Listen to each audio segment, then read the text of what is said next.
Assalamualaikum warahmatullahi wabarakatuh. Kasus yang sedang viral saat ini, penganiayaan terhadap Imam Mashkur yang mengakibatkan almarhum meninggal dunia yang dilakukan oleh oknum anggota Pas Pampres Rizwandi Manik.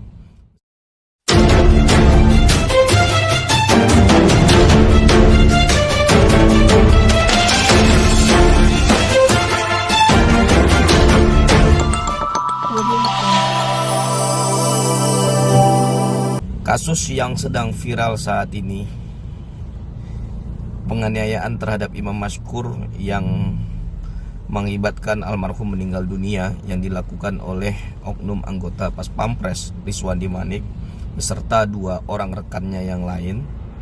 Setelah saya ingat-ingat, ternyata saya pernah membantu 3 orang warga Aceh yang disekap pada hari Kamis tanggal 10 Maret 2022. Nah, ini surat tanda terima laporannya atas nama Samsudin yang dibuat di Jakarta di Polsek Pasar Rebo 11 Maret 2022. Kalau modusnya Rizwandi Manik kemarin mengaku sebagai anggota polisi dan melakukan pemerasan terhadap perkara yang saya tangani terhadap 3 warga Aceh yang disekap, mereka mengaku sebagai anggota BNN. Ada kurang lebih pelakunya 4 orang laki-laki, badan tegap besar, membawa senjata, dan kemudian melakukan penyekapan terhadap 3 warga Aceh tersebut dan merampok uang sebesar 587 juta rupiah. Dan kemudian korban diikat dan ditinggalkan di kontrakannya, dan kemudian para pelaku ini meninggalkan TKP dan membawa mobil korban merek Daihatsu Nopol B2991 TRM warna hitam. Nah, berikut kunci dan STNK-nya. Nah, itu yang kemarin saya bantu, dan mereka sempat 3 hari ditahan di Polsek Rebo, Pasar Rebo. Kenapa ditahan? Karena mereka ditemukan oleh masyarakat tempatan, karena ada sebagian yang minta tolong, dan kemudian masyarakat minta tolong kepada Polsek Pasar Rebo dan mereka diamankan 3 hari, dan kemudian mereka saya jemput dan kemudian kami ke Polres Jakarta Timur. Adapun tujuan kami ke Polres Jakarta Timur adalah untuk membuat laporan lanjutan ya terkait dengan peristiwa yang dialami oleh para korban.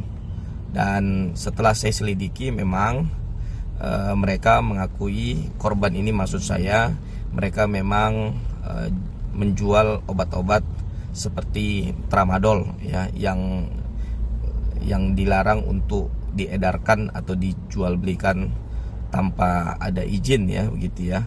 Nah, jadi saya melihat kasus yang saya tangani pada tanggal 10 Maret itu, pada bulan Maret 2022 tahun lalu itu, sepertinya apakah ada kaitan dengan peristiwa yang terjadi viral saat ini?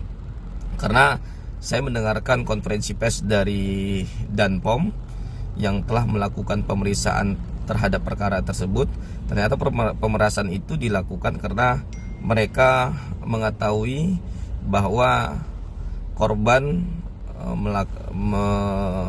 melakukan ya atau dagang bisnis obatan yang dilarang ya, seperti tramadol itu. Nah, ini kan peristiwa yang kurang lebih sama ya, tapi apakah korban yang saya tolong 3 orang itu dengan yang ini ada kaitannya atau tidak? Tapi yang saya perhatikan bahwa ada yang mirip, tapi sama atau tidak saya belum tahu. Nah, yang megang handphone sama ini foto dengan saya. Nah, foto dengan saya ini ada yang lagi di Polres. Dan kemudian ada foto yang jelas gak pakai masker. Nah ini foto yang gak pakai masker, coba dilihat tuh. Nah ini, apakah satu kelompok dengan korban yang saat ini, apakah satu kelompok dengan korban yang pernah saya tolong pada tahun lalu atau tidak? Kita mau konfirmasi juga. Tapi yang jelas saya lihat ada motifnya kurang lebih sama. Kalau kemarin Rizwan itu mengaku sebagai anggota polisi, nah kalau yang saya tangani ini pelakunya 4 orang mengaku dari BNN, tapi modusnya sama, yaitu perampokan dan pemerasan.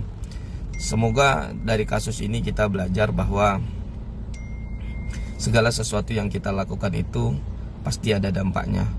Seperti apa yang dilakukan oleh Rizwan, ya, ini dia akan menanggung akibatnya. Apalagi Panglima TNI sudah mengatakan